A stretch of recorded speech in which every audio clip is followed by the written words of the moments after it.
Kelly and Curtis were purchasing a brand new 70-inch TV to be placed of all locations above the mantle.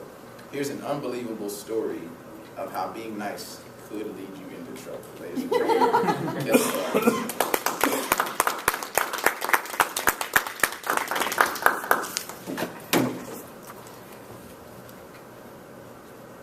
Fellow Toastmasters and guests, it all started with a house. My fiance and I, Curtis, have been dating for going on nearly a decade. We never had intentions of buying a house until we moved from the east side of Cleveland to the west side of Cleveland. We moved to a rental house, which was owned by a construction company. It wasn't until they put a proposal on the table for us to purchase that we really began digging into and looking for houses. The offer they put on the table was pretty decent. However, we couldn't commit without really doing our homework. So then began our journey to find a house. We looked at all different types of houses. Big houses, small houses, really expensive houses, really inexpensive houses, until one day we came across the house that was perfect for us. We knew it as soon as we stepped in the door. It was a foreclosed property, and it had great potential. I'll never forget the day that the bank finally accepted our offer. We went back and forth on the bidding, which seemed like it went on forever.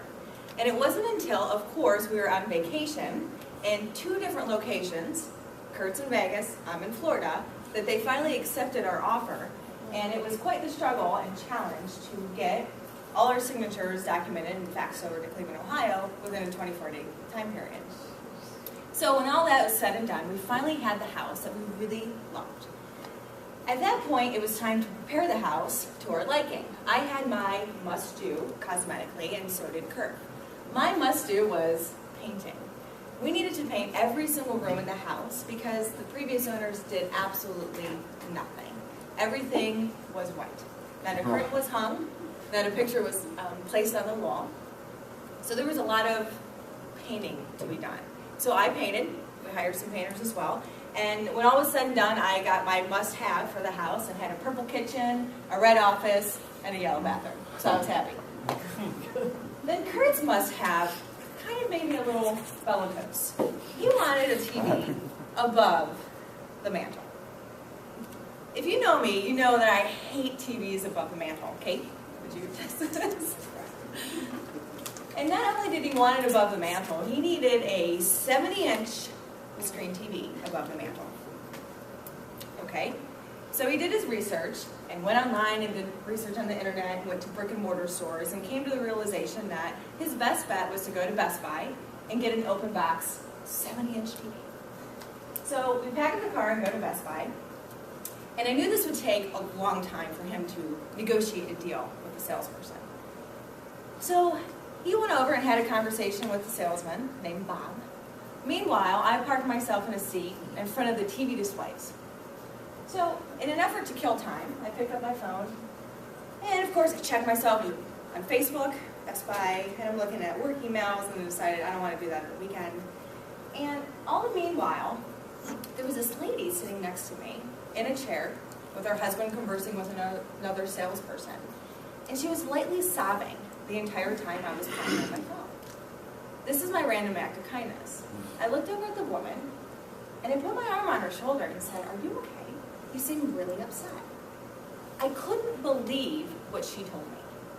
Her heartbreaking story about what had happened to her recently in her life. Her husband, who was buying a TV, just lost his job. Her daughter was diagnosed with cancer a month prior to that, and her son had died 5 years earlier in a car wreck. Unbelievable. My heart was breaking for this woman. We were both crying in the chairs at Best Buy, kind of embarrassing.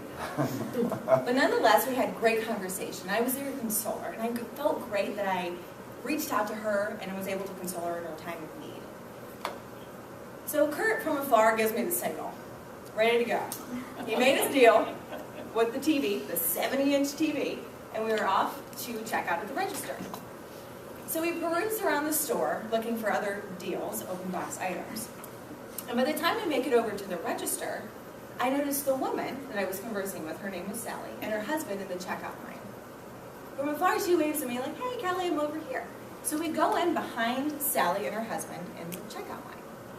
She leans over with an odd request. Kelly, do you mind if I hug you? I said, of course. So I gave her a hug, introduced her to Curtis, my fiance, and he gave her a hug, and I'm hugging her husband. And all the while I thought, this is kind of weird, you know, I just met this lady, but nonetheless, she's going through a hard time. So they checked out with the cash register, with the cashier, and made their way out the store. And she made a comment, she's like, see you in a few minutes, Kelly, which again, I thought was very bizarre. So Curtis and I push up our 70-inch TV to the register, because it's open box, on this big, ginormous cart. And the lady at the register scans it after confirming the price point, $2,500 with the manager. It was all fine until she hit the total button. $5,297.23. My jaw about hit the floor. What do you mean $5,000? We only got a $2,500 TV. I know tax is not that expensive. She looked at me and she's like, well, your mom and dad said that you were picking up their bill. I said, my mom and dad? What are you talking about? The cashier looked at me and she said, well, you were hugging these ladies and the couple, and you were talking with her the whole time, that there was no doubt in my mind it wasn't your mom and dad. At that point, I knew I had been scammed.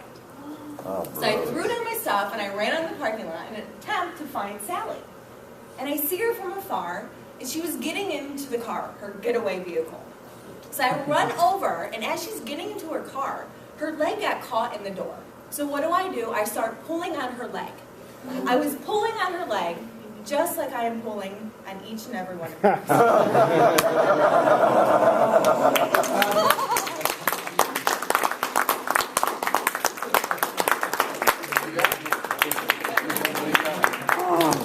I don't know where this story is going. This is great. Okay. Hey, can we get 2 minutes on the clock?